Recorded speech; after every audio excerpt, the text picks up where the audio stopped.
The invasion was going smoothly, until Earth responded Part 1. The massive alien ship emerged from the darkness beyond Jupiter, its metal hull gleaming in the distant sunlight. Fleet Commander Zixvorn stood on the bridge of the command vessel. His four eyes narrowed as he studied the blue planet on the main screen. "Status report," he demanded, his voice low and gravelly. "All systems functioning at optimal capacity," replied his second-in-command, Officer Technar. "The cloaking technology is working perfectly. The humans have no idea we are here." Zixvorn nodded, satisfaction evident in his posture. The Vraktar Empire had conquered 17 planets across 3 star systems. Earth would be the 18th. According to their intelligence, the humans were still fighting among themselves over resources and territory. Their technology was primitive compared to Vraktar capabilities. This conquest would be swift and profitable. "Begin the approach sequence," ordered Zixvorn. "Send scout ships to gather final intelligence. I want to know their defensive capabilities before we strike." On Earth, at NASA's Deep Space Network facility in California, Dr. Allison Wright frowned at her computer screen. The data didn't make sense. For the 3rd time this week, her instruments had detected strange energy readings near Jupiter. She pushed her glasses up and rubbed her tired eyes. "Hey, Joe, can you look at this?" she called to her colleague. Joe Weber walked over, coffee mug in hand. He leaned over her shoulder, studying the readings. "That's weird," he said, putting his mug down. "Those energy signatures don't match anything we've seen before." Allison nodded. "Exactly. And they're moving, Joe. Whatever is causing these readings is getting closer to Earth." Joe's face paled slightly. "Should we report this? I already sent the data to headquarters yesterday, but they said it was probably just equipment malfunction." Allison turned back to her screen. "I'm going to keep monitoring it. Something doesn't feel right." Miles away at Peterson Air Force Base in Colorado, Major Greg Daniels sat in a briefing room with several other officers. The base commander, Colonel Harris, pointed to a series of blurry images projected on the wall. "These images were captured by our deep space satellites early this morning," said Colonel Harris. His face was grim. "As you can see, these objects do not match any known aircraft or spacecraft in our records." Major Daniels studied the images. The objects were shaped like arrowheads, with strange glowing sections along their sides. "How big are they?" he asked. "Based on our calculations, the largest one is approximately 2 miles long," replied Colonel Harris. The room fell silent.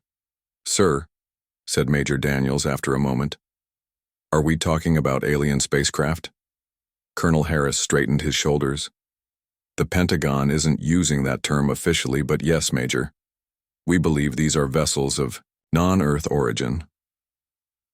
In Washington, D.C., Secretary of Defense Richard Owens stood in the White House Situation Room. The president and other cabinet members sat around the large table, faces tense as they watched the satellite feed. "How long until they reach Earth?" asked the president. "At their current speed, less than 48 hours, replied Owens. "We've quietly put our military forces on high alert, but we haven't gone public yet. We don't want to cause panic." "What about contacting them?" suggested the Secretary of State. "Maybe their intentions are peaceful." Owens shook his head. "We've been broadcasting messages on all frequencies since we confirmed they were headed our way." No response. The president's face was grave. "And our defensive capabilities?" A heavy silence filled the room before Owens answered. "Against that level of technology, limited at best, sir." Meanwhile, on the dark side of the moon, the first Vraktar ships landed silently. Alien soldiers in sleek armor unloaded equipment and began setting up a forward base. Sub-Commander Krizak supervised the operation, watching as his troops established communication arrays and defensive perimeters. "Status report to Fleet Commander," he spoke into his communication device. "Moon Base Alpha is at 40% completion. No detection from Earth forces. We will be operational within 6 Earth hours." Back on the command ship, Zixvorn received the report with satisfaction. He turned to his strategic officer. "What have our scouts discovered about Earth's defenses?" The officer brought up a holographic display of Earth, with red dots highlighting military installations. Their weapons are primitive, Commander. Nuclear capabilities exist but are limited. Their space defenses are practically non-existent. They have no unified planetary defense system. Zixvorn made a sound similar to a human chuckle. As expected. Begin Phase 2. Deploy EMP devices at these coordinates. He pointed to several spots on the hologram. Once their communications are disabled, we will begin landing troops. At NASA, Allison's computer suddenly lit up with warnings. "Joe," she called out urgently. "The objects, they've split up. Dozens of smaller craft have broken off from the main group." Joe rushed over, his face white. "Where are they headed?" Allison's fingers flew over the keyboard. "They're on approach vectors for Earth. Some are heading toward the moon, others are positioning themselves in orbit." She looked up at him, eyes wide with fear. "This is it, isn't it? First contact." Joe nodded slowly. "I think we need to call Washington. Now." Major Daniels was in the middle of preparing defense scenarios when all the lights in the base went out. A moment later, the emergency generators kicked in, bathing everything in dim red light. "What happened?" he demanded, rushing into the command center. "Sir, we're getting reports of massive power outages across the country," reported a young lieutenant. "All communications are down, cell networks, internet, everything." "Get the analog radios working," ordered Daniels. "Use any means necessary to contact other bases." Suddenly, the radar operator called out, "Sir, multiple bogies entering our airspace. They're moving faster than anything I've ever seen." Daniels looked at the radar screen, watching as dozens of unknown aircraft streaked across the country. "Sound the alarm. Get every pilot to their aircraft. We're under attack." In the White House Situation Room, chaos erupted as the lights failed and all screens went dark. "EMP attack," said Secretary Owens grimly. "They've knocked out our power grid and communications." The president stood up. "Get me to the emergency command center, and someone find out if our nuclear deterrent is still operational." An aide rushed in, face pale. "Sir, we're getting reports of unidentified aircraft over major cities worldwide, and strange objects landing in rural areas." "It's started," said the president quietly. "God help us all." On the moon base, Sub-Commander Krizak watched the data streams with satisfaction. "The EMP devices worked perfectly, Commander. Earth's communications and power systems are crippled. Their military bases are in confusion." Fleet Commander Zixvorn nodded approvingly. "Begin landing our ground forces at the designated points. Remember, we want the planet's resources intact. Minimal destruction of infrastructure." "And the humans?" asked Krizak. "Standard protocol," replied Zixvorn dismissively. "Neutralize military resistance. Civilian population to be controlled and processed afterward." As night fell across America, people stared at the sky in horror and wonder. Strange lights moved overhead, too fast and too purposeful to be shooting stars. In rural Iowa, farmer Ben Miller and his wife Karen stood in their front yard, watching as a massive object slowly descended toward an empty field a mile from their farm. "What do we do?" whispered Karen, clutching her husband's arm. Ben swallowed hard. "I'm going to call the sheriff." He paused, then added, "And get my shotgun from the closet." All across the planet, the invasion had begun. The Vraktar forces moved with precision and confidence, certain of their superior technology and battle tactics. What they didn't account for was the human spirit and humanity's stubborn refusal to go quietly into the night. The invasion was going smoothly, but Earth was about to respond. The invasion was going smoothly until Earth responded part. 3 days after the initial attack, Sergeant Natalie Martinez crouched behind the burned-out shell of a military truck. Her uniform was dirty and torn, her face streaked with soot. She peered through her binoculars at the alien patrol moving through the ruins of what had once been Fort Bradley. "How many?" whispered Private Sam Ellis, the young soldier beside her. "5 of them," Natalie replied quietly. "Same as yesterday." "They're checking the lab building again." The aliens moved with an odd grace, their tall, slender bodies covered in metallic armor that seemed to shift colors with the light. They carried weapons that looked like sleek rifles but fired beams of intense energy that could cut through a tank. Natalie lowered her binoculars. Only 12 members of her unit had survived the initial attack on the base. They had been hiding in the surrounding forest, watching the aliens and trying to figure out what they wanted. They keep going back. To the same buildings, she said. The labs, the communications center, the weapons storage. Looking for tech, said Ellis, but why? Their stuff is way better than ours. Natalie frowned. Maybe they want to know what they're up against, or maybe they're looking for something specific. She checked her watch. Let's get back to camp. The others should be returning from their supply run. Miles away in an underground research facility in Colorado, Dr. Paul Harrison stared at the alien body on the examination table. The creature had been killed during an attempt to breach the facility's defenses, and now Harrison and his team were taking advantage of this rare opportunity. Amazing, he murmured, carefully examining the being's internal structure. Their organs are arranged completely differently from ours. And look at this brain structure. Multiple lobes, much more complex than human brains. His colleague, Dr. Faye Rodriguez, was analyzing blood samples. Their cellular structure is silicon-based, rather than carbon-based, she reported, and their DNA equivalent has a triple helix instead of our double. Harrison nodded, making notes on his tablet. What about weaknesses? Have we found anything we can use against them? Rodriguez hesitated. Their respiratory system seems sensitive. The one that was captured alive at the Denver facility showed distress when exposed to our atmosphere for extended periods. That's why they wear those helmets. So they can't breathe our air for long, Harrison said thoughtfully. That's something. Above them, the world was in chaos. Major cities had been hit first, with alien ships hovering over downtowns while ground troops secured strategic positions. The first human military responses had been met with overwhelming force. Conventional weapons could damage the alien vessels, but not enough to stop them. Nuclear options remained on the table, but world leaders hesitated, knowing they would destroy their own cities in the process. In suburban Oregon, Kevin Barnes tinkered with an old radio in his garage. Before the invasion, he had been an electrical engineer for a tech company. Now he was trying to establish communication with other survivors. Any luck? Asked his neighbor, Lucy Powell, who had brought him some canned food. Kevin adjusted a dial. Almost.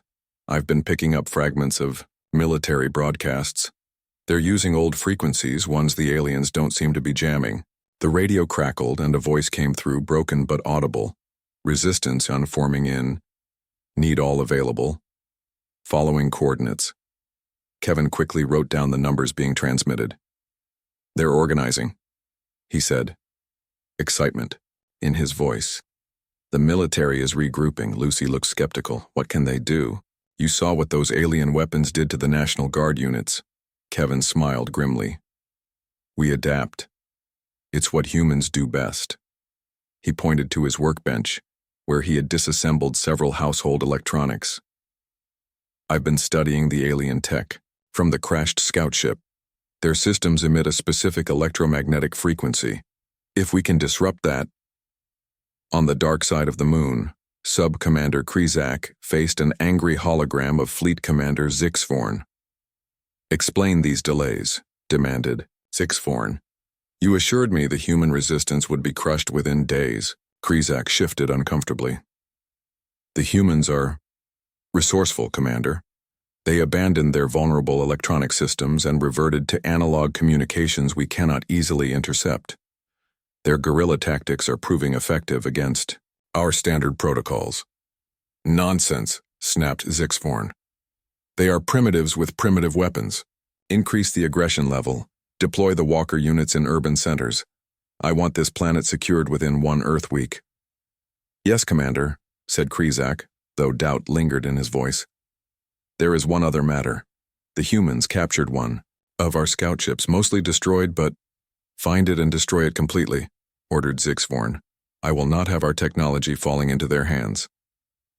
Back at the NASA facility, Dr. Allison Wright hadn't slept in days. After the initial attack, she and a handful of colleagues had barricaded themselves in the research wing, which had its own backup generators. They had been analyzing the alien communications they had managed to record before the EMP strike. There's a pattern here, she said, pointing to the screen where colorful waveforms danced. Their communication system uses frequencies in a mathematical sequence. Joe Weber nodded, equally exhausted. If we could disrupt those frequencies... Exactly, said Allison. We could interfere with their ability to coordinate their attacks. Joe frowned. But how do we broadcast a disruption signal powerful enough? Most of our transmission equipment is fried. We don't need to hit all of them at once, Allison replied. We start small, test it on one ship or group, then share the technology with other resistance cells. In Washington, D.C., what remained of the government had relocated to a bunker deep beneath the city. Secretary of Defense Richard Owens stood before a group of military leaders, his face gaunt from lack of sleep. We've established contact with military units across the country, he reported. The aliens control most major cities, but their hold on rural areas is weaker. We're gathering intel on their patterns and capabilities. What about the rest of the world? Asked Admiral Frank Peterson, who had been at sea when the attack began. His nuclear submarine had remained unaffected by the EMP. Similar situation. Everywhere, replied Owens. The Chinese have had some success with mass infantry attacks, but the casualties are enormous. The Russians tried their own EMP against an alien base in Siberia. No effect. Their technology is shielded against it. So what's our plan? Asked Peterson. Owens pointed to a map on the wall. We've identified what appear to be alien communication relay stations here, here, and here. Small facilities, lighter defenses. Dr. Wright at NASA believes they're vulnerable to certain types of signal disruption. My submarine can approach the coastal relay undetected, offered Peterson. We could deploy a team to test this theory. In the alien mothership orbiting Earth, Science Officer Vexler approached Fleet Commander Zixvorn with concern. Commander, I have been analyzing the human resistance patterns, he said cautiously. What about them? Zixvorn asked impatiently. They are unusual. The humans are adapting to our tactics much faster than anticipated. They have already found ways to avoid our detection systems and are sharing this knowledge rapidly across their globe. Vexler hesitated. I believe we underestimated them. Zixvorn made a dismissive gesture. They are simply more troublesome than expected. Increase the deployment of hunter units, find their leadership and eliminate it. Yes, Commander, said Vexler, though his expression remained troubled. As darkness fell over North America, Sergeant Natalie Martinez led her small team toward the alien communication relay they had been observing for days. Each soldier carried improvised explosive devices created from military and civilian components. Remember, she whispered, we place the charges exactly as planned, then get out fast. No heroics, no deviation. The alien facility glowed with an eerie blue light, its strange architecture both beautiful and menacing against the night sky. 2 alien guards patrolled the perimeter, their attention focused outward. Now, Martinez said softly. Her team moved silently through the shadows, years of training evident in every careful step. The future of humanity might depend on what happened in the next few minutes.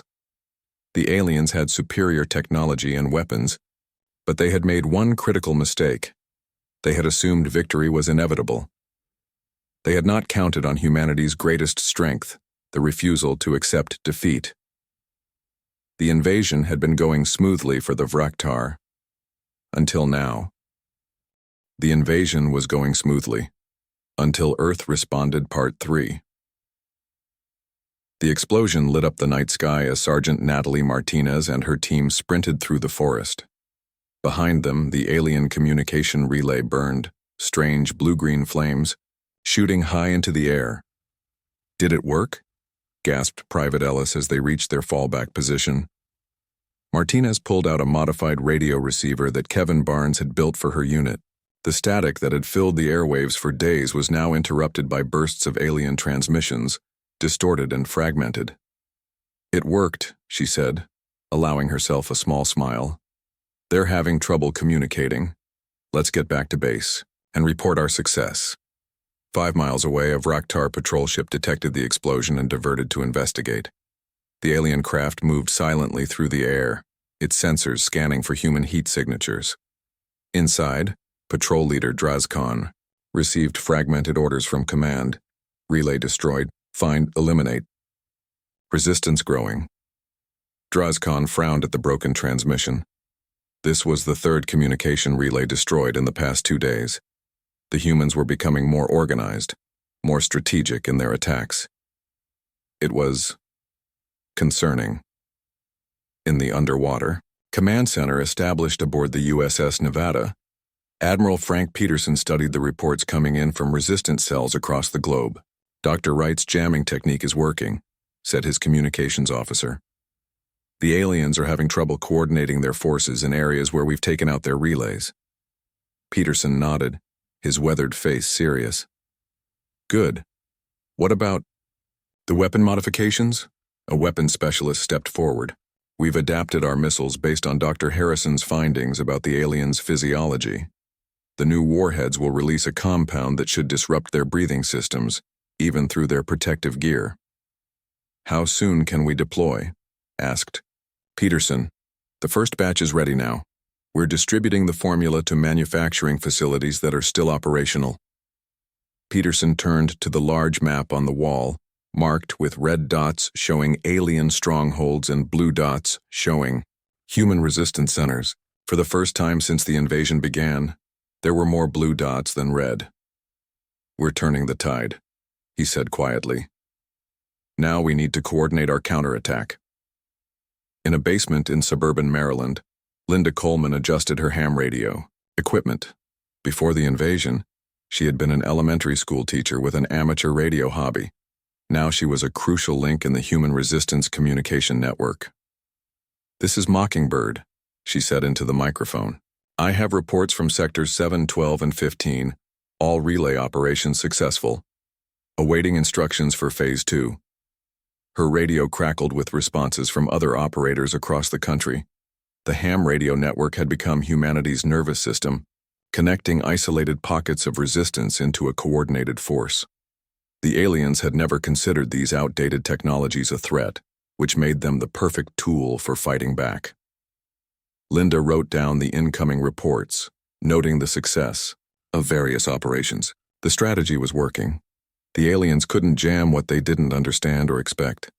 On the alien mothership, Science Officer Vexler presented his findings to an increasingly agitated Fleet Commander Zix Vorn. Our ground forces are reporting increased resistance in all sectors, said Vexelier. The humans have adapted their weapons to target our breathing apparatus. They've destroyed 17 communication relays in the past Earth Day alone. Zix Vorn slammed his fist on the console. How is this possible? They are primitives. Their technology is centuries behind ours. That is true, Vexelier agreed cautiously. But they are showing remarkable adaptability. They've abandoned their vulnerable digital systems and reverted to analog technologies our jammers can't affect. They're using their knowledge of their own planet against us. Enough excuses, snapped Zix Vorn. Deploy the city destroyers. We will make an example of their Washington City. Once their leaders see their capital in ruins, they will surrender. Vexelier hesitated. Commander, our mission parameters were to preserve the planet's infrastructure. The Council specifically ordered. I know what the Council ordered, interrupted Zix Vorn. But they are not here facing this unexpected resistance. I will not be defeated by primitives. Prepare the city destroyers. At NASA, Dr. Allison Wright worked frantically with her team, analyzing data from the downed alien scout ship that resistance fighters had delivered to them. Their navigation systems are linked to their central command network, she explained. To Joe Weber, if we can infiltrate that network with our disruption signal, we could potentially disable their entire fleet, Joe finished, excitement in his voice. But how do we get access to their network? Allison pointed to a schematic on her screen. The mothership must be maintaining a constant signal to all their vessels. If we can capture that signal and decode it, we'd need massive computing tower, Joe said. I know, replied Allison.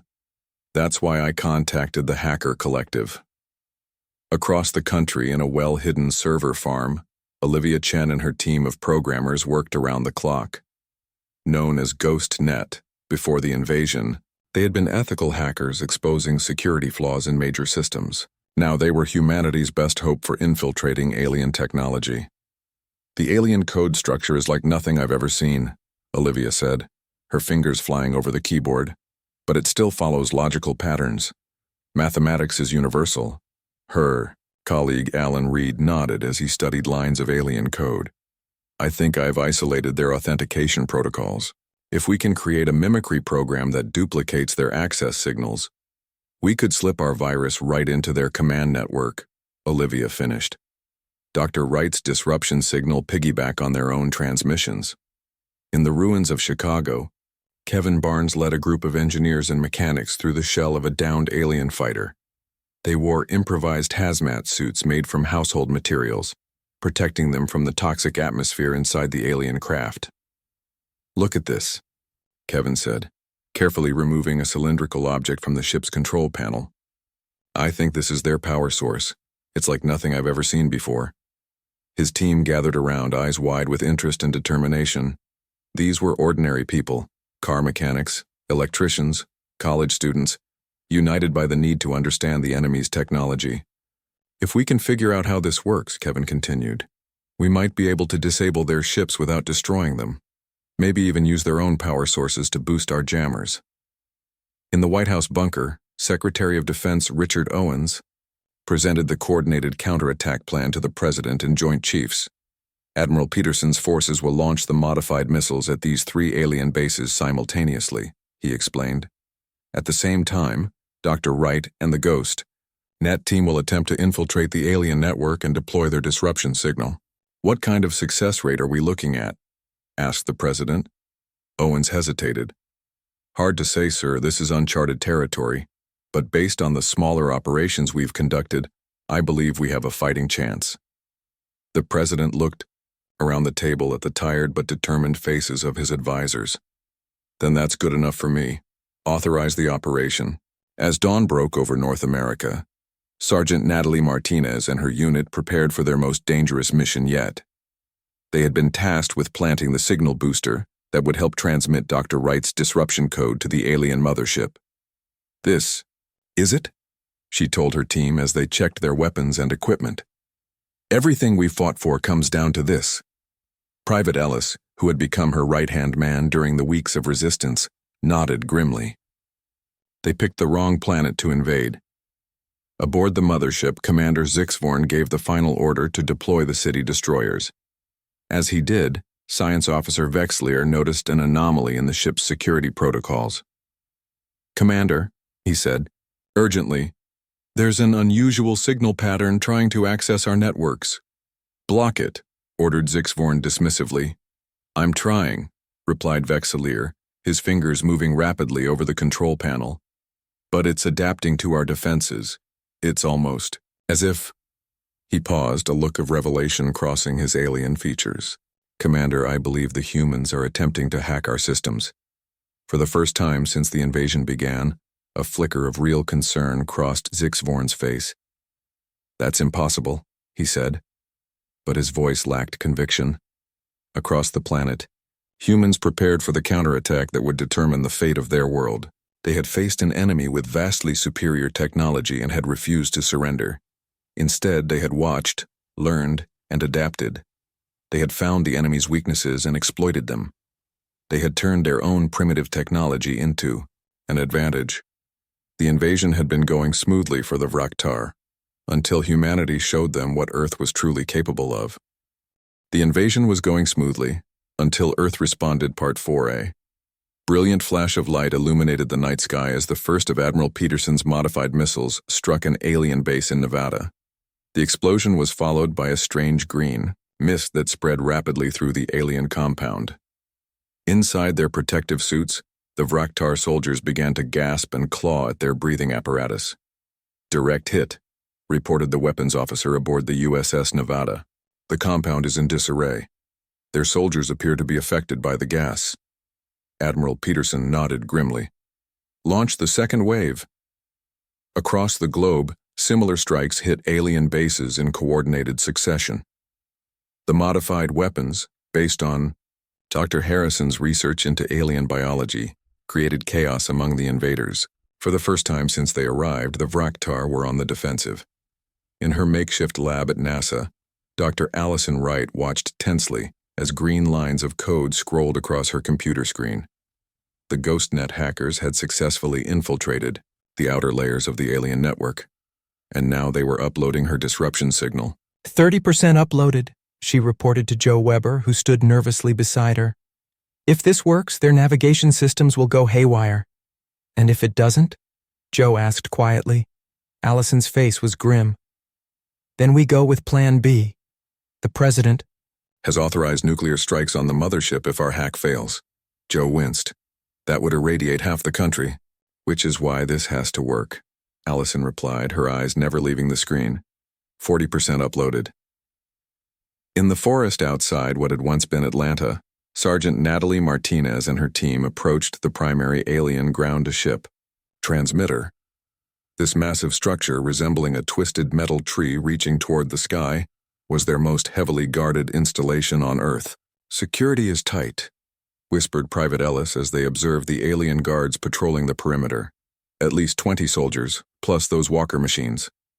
Martinez nodded. "We need to plant the signal booster at the base of the main tower. That will amplify Dr. Wright's virus when it hits their system." She looked at her team, their faces dirty and determined in the moonlight. "This is what we've been fighting for. One chance to take back our planet." Their plan was simple but dangerous. Half the team would create a diversion on the eastern side of the compound, drawing away the guards. Martinez, Ellis, and 2 others would then approach from the west and plant the booster device. "On my mark," Martinez said, checking her watch. 3, 2, 1, now." On the alien mothership, alarms blared as reports flooded in from ground bases around the planet. "Multiple bases under attack," reported a frantic officer. "Our troops are experiencing respiratory failure. Their breathing systems are being compromised by some kind of chemical agent." Commander Zixvorn pounded his fist on the command console. "Deploy all reserve forces. I want these attacks stopped now." Science Officer Vexlier approached cautiously. "Commander, there's more. Our network security protocols are detecting an intrusion attempt. Something is trying to upload foreign code into our navigation systems." "Block it," shouted Zixvorn. "We're trying," replied Vexlier, "but the attack is coming from multiple access points simultaneously, and there's something strange about the pattern. It's almost as if—" His eyes widened with realization. "They're using our own communication relays to spread the intrusion. Every time we send a command to our forces, the intrusion piggybacks on our signal." For the first time in his long military career, Commander Zixvorn felt a chill of real fear. These humans were not the primitives they had appeared to be. They were dangerous in a way no other species the Vraktar had conquered had ever been. "Cut all communication with ground forces," he ordered. "But sir," protested an officer, "that would leave our troops without direction in the middle of an attack." "Do it," snapped Zixvorn. "Better they operate independently than our entire fleet be compromised." At the alien transmitter base, the diversion worked perfectly. Explosions on the eastern perimeter drew most of the guards away, leaving only a few to protect the main tower. Martinez led her small team through the shadows, moving silently toward their target. "There it is," she whispered, pointing to the base of the massive structure. Strange lights pulsed along its length, sending signals to the mothership orbiting above. They were halfway to the tower when an alien patrol rounded the corner. There was a moment of frozen surprise on both sides. Then the night erupted in weapons fire. Martinez dove behind a metal barrier, returning fire with her modified assault rifle. The alien energy weapons scorched the ground around them, but the team kept moving forward inch by inch. "Cover me," Martinez shouted to Ellis. Then she sprinted toward the tower, the signal booster clutched in her hand. An energy beam grazed her arm, searing flesh, but she didn't stop. With a final dive, she reached the base of the tower and slammed the device against its surface. The booster adhered with a magnetic snap, its lights blinking to life. "It's in place," she called into her radio. "Booster deployed." In the NASA lab, Allison's screen suddenly lit up with new activity. "The signal's amplifying," she exclaimed. Upload speed increasing 60%, 70, 80. On the mothership, systems began to fail as the human virus spread through their network. Navigation controls flickered, weapon systems went offline, and the artificial gravity wavered. What's happening? Demanded Zixvorn as the lights dimmed around him. The intrusion has breached our core systems, Vexler reported, his voice tight with fear. It's rewriting our navigation protocols, disrupting our power distribution. Commander, we're losing control of the ship. Throughout the fleet, similar chaos erupted as the virus spread from vessel to vessel through their linked communication systems. Ships veered off course, some colliding with each other, others drifting helplessly in orbit. In the White House bunker, Secretary of Defense Richard Owens watched satellite feeds of the alien fleet in disarray. It's working, he said, his voice filled with cautious hope. Their ships are losing power and control. The president leaned forward, eyes fixed on the screen. What about the mothership? Still operational but clearly compromised, replied Owens. They're drifting out of stable orbit. On the mothership's command bridge, emergency lighting cast an eerie red glow as Zixvorn faced the truth of his situation. Half his fleet was disabled, ground forces were under heavy attack, and his own ship was barely responding to controls. A communication officer looked up from his station. Commander, we're receiving a transmission from the Vraktar Council. Zixvorn stiffened. The Council rarely intervened in military operations directly. This could not be good news. The holographic image of Council Elder Trasvul appeared, his ancient face severe. Commander Zixvorn, explain this disaster. Our monitoring stations are showing catastrophic losses in the Earth system. Elder, we encountered unexpected resistance, Zixvorn began. The humans. Silence, interrupted Trasvul. You assured the Council that this primitive world would fall quickly. Instead, we are watching our most advanced fleet be decimated by beings who have barely achieved spaceflight. They are more resourceful than our intelligence suggested, Zixvorn protested. They adapted to our technology, found weaknesses. Enough, said Trasvul coldly. The Council has made its decision. You are to withdraw all remaining forces immediately. This campaign is terminated. Zixvorn stared in disbelief. Withdraw? But Elder, with reinforcements, we could still— No, said Trasvul firmly. The cost is too high for a world of limited strategic value. More importantly, the Council wishes to study this species further before attempting another engagement. Their adaptability is concerning. After the transmission ended, Zixvorn stood in silence for a long moment. Then he gave the order that no Vraktar commander had given in living memory. Prepare for full retreat. All vessels capable of flight are to break orbit and rendezvous at the emergency coordinates beyond this system. As the remaining alien ships struggled to escape Earth's gravity, humans around the world emerged from hiding places to watch the sky. Strange lights moved upward, fleeing the planet they had tried to conquer. In the forest outside Atlanta, Sergeant Martinez sat on a fallen log, having her burned arm bandaged by a medic. She looked up at the retreating ships and allowed herself a small smile. Did we just win? Asked Private Ellis in disbelief. Martinez nodded slowly. For now. They'll be back someday, probably with a better understanding of what they're up against. She looked around at her team, at the destruction and the hope mingled together in the dawn light. But next time we'll be ready for them. On the mothership, as Earth dwindled to a blue dot behind them, Science Officer Vexelier approached Commander Zixvorn. The Council was right to order our withdrawal, he said quietly. There is something unique about these humans. They don't fight like any species we've encountered before. Zixvorn nodded reluctantly. Add their world to the prohibited list. No Vraktar ships are to approach that system without Council authorization. He stared at the view screen, at the now tiny planet that had defied all expectations. They may be primitives, but they are dangerous primitives. The galaxy should be warned. The invasion had been going smoothly for the Vraktar, until Earth responded.